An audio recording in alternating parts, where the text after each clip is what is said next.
إن الحمد لله نحمده ونستعينه ونستغفره ونعوذ بالله من شرور أنفسنا ومن سيئات أعمالنا. من يهده الله فلا مضل له ومن يضلل فلا هادي له، وأشهد أن لا إله إلا الله وحده لا شريك له، وأشهد أن محمدا عبده ورسوله. اللهم اغفر لنا ذنوبنا ووفقنا لكل ما تريده وتحب وترضاه.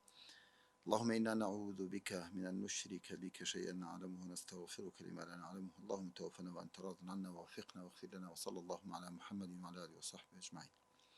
برایانی بەڕێز، خۆشکانی بەڕێز، لە درێژەی تەفسیری سوورەتی الحجورات گەیشتنە خزمەتی ئێمایەتە کە خوای پەروەردگار فەرمێت دوای أعوذ بالله من الشيطان الرجيم: يا أيها الناس إنا خلقناكم من ذكر وأنثى وجعلناكم شعوبا وقبائل لتعارفوا إن أكرمكم عند الله أتقاكم إن الله عليم خبير. خوای پەروەردگار ڕوئەکاتە هەموو خەڵکی. ئاەتەکانی پێشتر یای والذین ئامنوا بوو، بەڵام لێرە یا ئەیوە الناس، هەموو خەڵک. ئێمە ئێوەمان دروست کردووە من ذەکەر وئونسا. زانایان هەندێک لە زانایان فەرموویان ذەکەر و ئونسا یعنی ئێوەمان دروست کرد لە ئادەم و حەوا. لە ڕێگەی تەناسولەوە ئەم هەموو خەڵکەی لێ دروست بووە و کردومان بە شعوب و قەبائل، کە شعوب لە قەبائل گەورەترە. لتعارفوا وجعلناكم شعوبا وقبائل لتعارفوا. شعوب وەکو ڕەسی قەبیلەکانن، يعني بۆ نمونە ئەڵێن بەنی تەمیم بۆ نمونە یان قوڕەیش، چەندەها قەبیلەی لێ ئەبێتەوە. خۆی پەروەردگار کە ئەم ئاوای لێ کردووە لتعارفوا، بۆ یەکتر بناسن، هەر کەسێ نەسەبی خۆی بناسێ، ئەسڵی خۆی بناسێ. دیسان بەهۆی ئەم تعارفەوە چی لێ ڕوئەدا؟ خۆشەویستی و سەرخستن و تەعاون و بەیەکگەشتن و تەواصل و ئەمانە دروستە بێ. بەڵام ئەمە بۆ ئەوە نییە کە ئینسان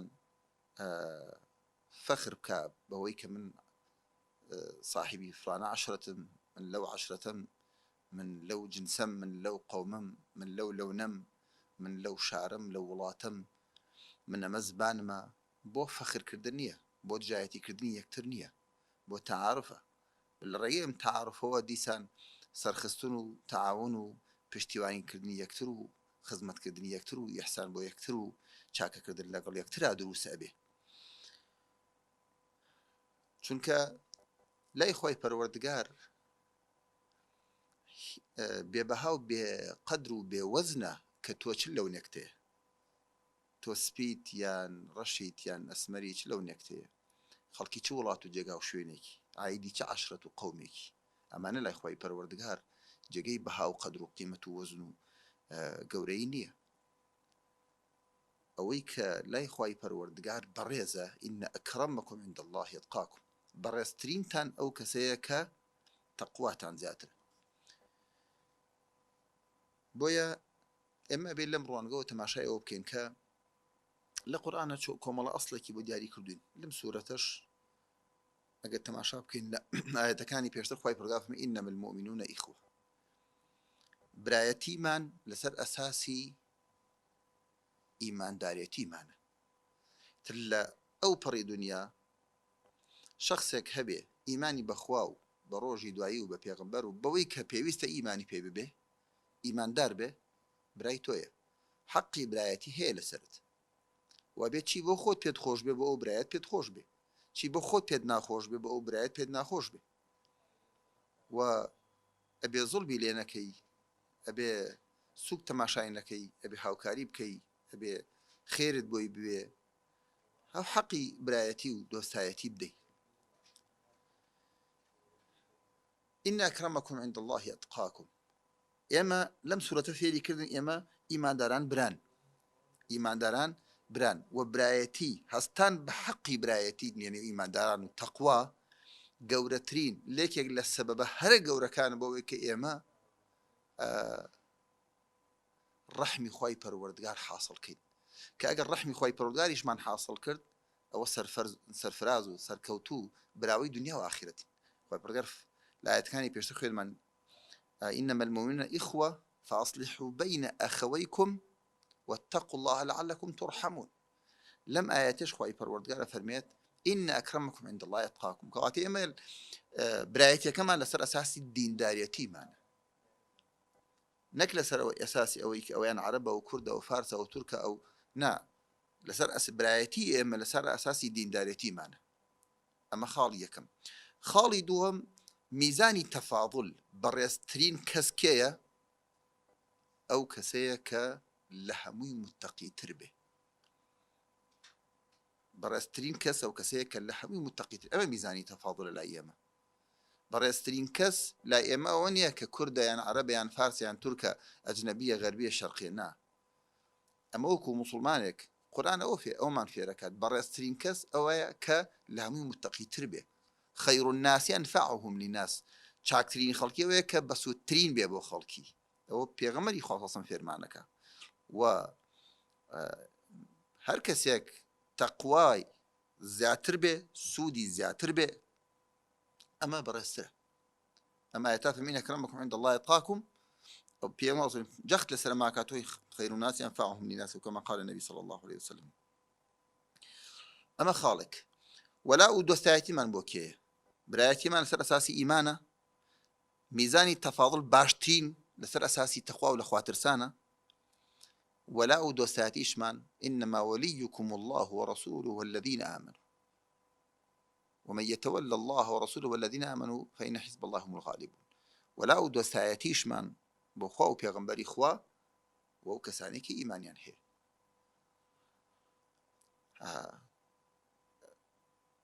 أجا تماشاكي شخصك تو شخصك فارسة تركة عربة أجنبية كهرشي به صاحبي أخلاقي كي جوان به صاحبي السود بي بو خلقي صاحبي التقوى والأخوة ترسان بي صاحبي الرحم وصوز وبزي بي صاحبي خزمته خير بي بو خلقي شخصي كتر كردك عربك هرشتي كتر توزبانك هرشي بي صاحبي جردي ودزي وخرابكاري وتاوان ومعصيته ودلبيسي أخلاق ناشريني وعزداني خلق ومينته بارو قرسعيك بي بو خلقي ئەوە نەفامیە بڵێ من ئەمەم با کورد با ئەوە لە خواترس و چەند بە سوود و چەند چاک و چەند بەڕێز و چەند بەقەدر بێ من ئەمەم خۆشتراوێک لەبەوەی کووردە ئەم جاهیلیەتە خوای پەروەردگار ناوێت لە دڵ و دەروون و لە نێو موسڵمانان بێ ئەوە منطقی جاهیلیە کە شەرع پێمان دەڵێ دەعوها لێگەڕن فەئینەها مونتینە ئەوە بۆگەنە. ئێمە تەماشای ئێمەی کە ئەهلی قورئان بین وبێ شوێنی ومسلمان کە شوێنی قورئان و سونەتەکەوێ دەبێ میزانەکانیش بە گوێرەی میزانی قورئان و سونەت بێ تێڕوانینی بۆ دنیا بەو شێوازە بێ کە خوای پەروەردگار بۆ ئێوێ بەو شێوازە بێ کە پێغەمبەری خوا ساسم بۆی دیاری کردەوە وەکو هەر لە بیدایەتی سوورەتەکە کە خوای پەروەردگار فەرمێ یا ئەیها الذین آمنوا لا تقدموا بین یدی الله ورسوله. ئێمە تێڕوانینمان قسەمان فعلمان قراراتمان هەموو شتێکمان پێش قورئان و سونەتی ناخێن نامێ ئێمە شوێن کەوتوی قورئان و سونەتی نە پێش قورئان و سونەت بکەوین. بۆیە ئەمەش لەم ئاەتە خوای پەروەردگار میزانێکی ترمان پێدا کە میزانی تەفاضل و کێ چاکترینە ئەوە چاکترینە کە تەقوای زیاتر بێ زیاتر خۆپارێزتر بێ دوورتر بێ لە تاوان و خراپەکاری تاعەت و بەرەوخواچوون و خواپەرستی و لە خوا نزیک بوونەوەی زیاتر بێ لای خوای پەروەردگار بەڕێزن. بەڕاستی ئینسانی بەڕێزیش ئەو کەسەیە کە لای خوای پەروەردگار بەڕێز بێ خۆی پەروەردگار بێوێکی ڕێزدارکە کەس ناتوانێت بێڕێزیکە و بێوەیەکێ بێڕێزکە کەس ناتوانێت بەڕێزی بکە ومەن یوهن الله فما له من مکرم کێ خۆی پەروەردگار بێڕێزیکە کەس ناتوانێت بەڕێزی بکە. جا خۆی پەروەردگاریش لە دڵی خەڵکیشا قبول بوو کە سەنا ئەبەخشیە کە خاڵیسەن ڕووی دڵیان لە خۆی پەروەردگارە و لە خوا ئەترسن و متەقین و تەقوا ئەمە یەکێک لە مەنافع و بە سوودە گەورەکانی تەقوایە کە ئەتکا بە بەڕێزترین تا تەقوات زیاتر بێ بەڕستری لای خوای پەروەردگار و مەنافعی تەقواش زۆر لە قورئانیشە زۆر باس کراوە. خوای پەروەردگار فەرمێت واتقوا الله واعلموا ان الله مع المتقين خوای پەروەردگار لەگەڵ ئینسانی متەقیە ومن يتق الله يجعل له مخرجا لە هەموو تەنگی و ناڕەحەتیەک ئینسان ئەگەر تەقوای هەبێ لە هەموو تەنگی و ناڕەحەتەکانی دنیا خوای پەروەردگار دەرویەکی بۆ ئەکاتەوە و ڕزگاریەکە ومن يتق الله يجعل له من امره يسرا هەموو قورسیەکانی بۆ ئاسانەکە ئاماژەمان بە هەندێک لەو ئاەتانە کرد لە دەرزەکانی پێشتر. یەکێک لە سوودە گەورەکانی تری تەقواش ئەوەیە کە ئەگەر تەقوات بێ بە بەڕێزترین تا تەقوات زیاتر بێ ڕێز و قدرت لای خۆی پەروەردگار بەرزترە بێت تا تاوان و خراپەکاریشمان هەیە بەو قەدرە ئێمە لەو ڕێز و قەدرەی خۆمان کەمەکەینەوە. بۆیە هەندێک لە زانایان فەرموویان ئەگەرەتەیە قەدری خۆت بزانی لای خۆی پەروەردگار تەماشا بکە زار قەدری سنوورەکانی خۆی پەروەردگار هەستکردن بە بینینی خۆی پەروەردگار قەدری بینینی خۆی پەروەردگار لای تۆ چۆنە؟ زۆر بە ئاسانی سنوورەکان ئەشکێنی، زۆر بە ئاسانی تاوان لە ئاسانە و مخالفەکەی ئەزانی یەقین تێم تۆ مسلمانی خۆی پەروەردگار دەبینی و مخالفەکەی خۆی بیسێتەوە تاوان و خراپەکاریەکەی بەو قەدەرەی کە تۆ هەیبەتت هەیە بۆ بینینی خۆی پەروەردگار سنوورەکانی خۆی پەروەردگارە پارێزی بەڕێزی. بۆیە لە کۆتایی ئەمایەتەش خۆی پەروەردگار فەرمێ ئین الله علیم خەبیر خۆی پەروەردگار علیمە. ئەمە شتێکێکە لە ئەم ناوانی خۆی پەروەردگار هۆکارێکن بۆ یەکێ ئێمە زۆر متەقی بین. تۆ یەکە بزانی خۆی پەروەردگار علیمە بە هەموو وردەکاری ژیانت، خەبیرە بە هەموو وردەکاری دڵ و دەروون و خاتر و فکر و هۆشت، ئاگای لە هەموو شەو و ڕۆژ لە مەجلسابی بەتەنهابی ئەوانی کە بەمێشک تا دێن ئەوەی کە بەداڵەغا ئەوەی کە ئەیڵێ ئەوەی کە ئەیکە ئەوەی کردار و ڕفتارە خۆی پەروەردگار خەبیر و علیمە پێی. ئەمە واد لێکا بێ هەستکردن بە مراقبەی خۆی پەروەردگار فێری ئەدەب فێری لە خواترسان فێری خۆشەویستی خۆی پەروەردگار فێری خوشوع فێری خوضوع و ملکەتی بۆ خۆی پەروەردگار زۆر شت بۆ دروستەکە. قالت الأعراب آمنا ئاعرابەکان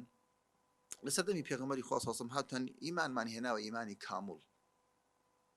ئیمانە دڵدەریومانە جێگیر بووە. قالت الأعراب آمنا بەو ڕەهایە وتە ئیمانمان هێنا ئیمانی تەواو. خۆی پەروەردگار فەرمێت قل لم تؤمنوا ئەی محەممەد پێیان بڵێ ئیمانتان نەهێناوە ئەو ئیمانە حەقیقەی کە لە ناخ و دڵ و دەروونتانە جێگیر بوو بێ ولكن قولوا أسلمنا بڵێ مسلمان بووین داخلی ئیسلام بووین ولما يدخل الإيمان في قلوبكم ئەو ئیمان لە ئیمان تا ئێستا لە دڵ و دەروونتانە جێگیر نەبووە. دیارە خۆی پەروەردگار فەرمێت تا ئێستا ئەنا هەندێک لەوانە خەڵکانێک لەوانە دوایی دڵ ئیمانیش لە دڵ و دەروونیان جێگیر بوو بە ئەهلی جیهاد و ئەهلی خزمەتکردنی ئیسلام و بە تەواوەتی خۆیان تەسلیم ئیسلام کرد. ئەلێرە ئیمان بە بانگەشەکردن نییە، ئەوان بانگەشەکردنی تەواوی ئیمانیان کرد بەڵام تەسلیمی داواکاریەکانی ئیمان نەبوو بوون بە تەواوەتی. بۆیە خۆی پەروەردگار فەرمێت قل لم تؤمنوا ولكن قولوا أسلمنا چونکە ئەگەر حەقیقەتی ئیمان لە دڵ و دەروونی هەر کەسێکا جێگیر ببێ ئەو کاتە ئەم دڵ و دەروونە کە ئیمان تایە جێگیر بوو بێ ئەم ئیمانە لەم دڵ و دەروونە ئەم ئەوامر ئەدا تەسەڕوفاتی ئینسان جوانە بێ سلووکی ئینسان جوانە بێ ڕفتاری ئینسان جوانە بێ ئەخلاقی ئینسان جوانە بێت عیبادەتی پڕ ئەبێ لە خوشوع ژیانی پڕ ئەبێ لە خواترسان پڕ ئەبێ لە خزمەتکردن پڕ ئەبێ لە ئیحسان و پڕ ئەبێ لە ئاداب و ئەخلاق و ڕفتار و کردداری بەرز و جوان. چونکە پێغەمبەری خوا صلی الله علیه و سلم فەرمێت ئەلا ئینە فی الجەسەد مضغة لەم جەسەددا پارچە گۆشتێکە ئیدا صەلوحەت ئەو پارچە گۆشتە صالح بێ صەلوح الجەسەد كله هەموو جسم صالحە بێ و ئەگەر فاسدیش بێ هەموو جسم فاسدە بێ ئەلا وهی القەلب ئەو پارچە گۆشتە چیە دڵە. جا بۆی خوا فەرمێ ولما يدخل الإيمان في قلوبكم جارێ ئیمانە دڵ دەروونتانە جێگیر نەبووە چونکە ئێوە کە تەسلیمی داواکاریەکانی ئیمان نەبوو بن بە تەواوەتی ناتوانن بانگەشەی تەواوی ئیمان بکەن. کەسێک بانگەشەی تەواوی ئیمانەکە تەواو تەسلیمی ئیمان بوو بێ. وإن تطيعوا الله ورسوله لا يلدكم من أعمالكم شيئا ئەگەر ئیطاعی خۆی پەروەردگار بکەن و ئیطاعی پێغەمبەری خوا بکەن صلی الله عليه وسلم لا يلدكم من أعمالكم شيئا خۆی پەروەردگار هیچ لە کردارەکانتان نوقسان ناکا و پاداشتی هەموو کردارەکانتان ئەداتەوە بچووک و گەورە. وإن تطيعوا الله ورسوله لا يلدكم يعني لا ينقصكم من أعمالكم شيئا خۆی پەروەردگار بە تەواوەتی پاداشتی خێرتان داتەوە ئەلە تێبینی ئەوە ئەکرێ لە تاعاتی خوا و پێغەمبەری خوایە صلی الله عليه وسلم بە خالصی کە تاعاتی خوا و پێغەمبەری خوا بکرێ صلی الله عليه وسلم کردارەکان هەر هەمووی ئەمێنێتەوە ئەی پارێزێ بۆت مزعفەیەکا و زۆریەکە خوای پەروەردگار بۆت حەسەنەیەک بەدە حەسەنە و تا زیاتر بەڵام لە ڕەحمی خوای پەروەردگار ئەوەیە کە کاتێک تاوانێکەکەی مەرج نییە تاوانەکە بۆت بمێنێتەوە تاوانەکە ئەسبابی سڕینەوەی تاوان زۆرە خوای پەروەردگار احتمالە لێ خۆش بێ بۆیە زانان لە تەفسیری حرام وتیانە حرام ئەوەیە کە مستحقی عقوبەیە مستحقی عقوبەیە مستحقی عقوبەیە بەڵام جار وایە خوای پەروەردگارش لەو عەبدە خۆشە بێ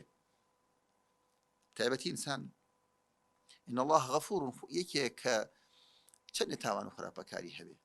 تەوبەیەکی سادقانە بکە خوای پەروەردگار ئەیگەێنێتە کاروانی ئەولیا و ساڵحین کە واز لە تاوان بێرە ڕوو بکە بەجددی ڕوو بکاتە خوای پەروەردگار خوای پەروەردگار ڕەحیمیشە تەواوی ڕەحمەتی هەیە بەرامبەر بە بەندەکانی تەواوی ڕەحمەتی هەیە بەرامبەر بە بەندەکانی خوای پەروەردگار ئەرحەم الراحمینە پێغەمبەری خوا صلی الله عليه وسلم لە جێگایەکە لە غەزایەکە لە غەزاکان کە ئەو منتەقە بەهۆی ئەو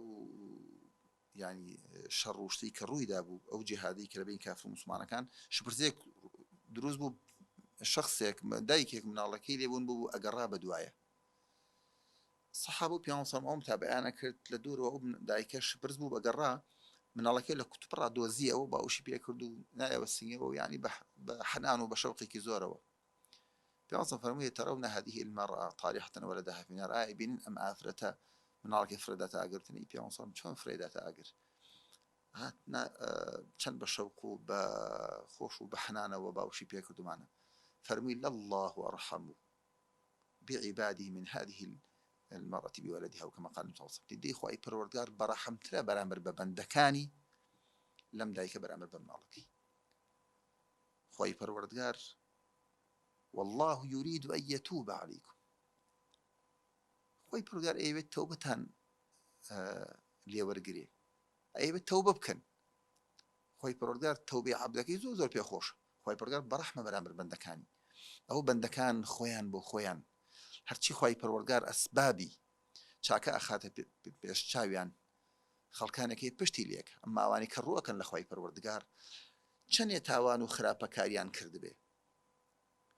بە تەوبەیەک هەموو خراپەکانیان ئەکا بە چاک فأولئك يبدل الله سيئاتهم حسنات خراپەکانیشان بۆ ئەگۆڕێ بە چاکە ڕەحمی خوای پەروەردگار زۆر زۆر فراوانە ئەمە خەڵکانێک بانگەشەی ئیمانیان کرد بەڵام ئیمانیش بە بانگەشە نییە ئەبێ داواکاریەکانی ئیمان تەطبیق بکەی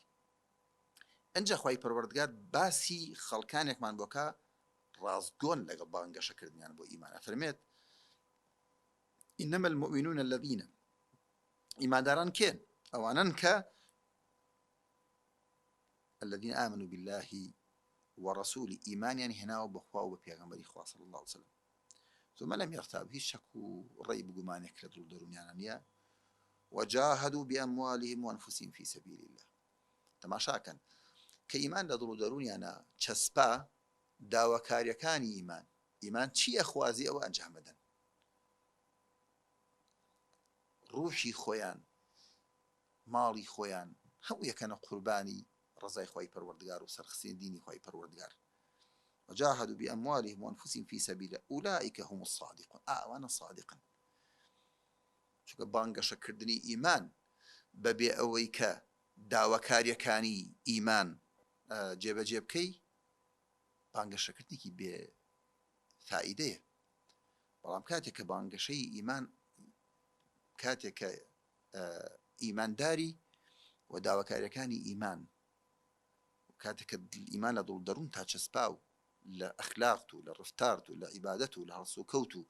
لە معاملە و لە تجارە و لە ژیان و لە مردن تا ڕەنگی دایەوە ئەوە ئیمانی حەقیقیە ليس الإيمان بالتمني إيمان بخوزگە نییە بە بانگەشە نییە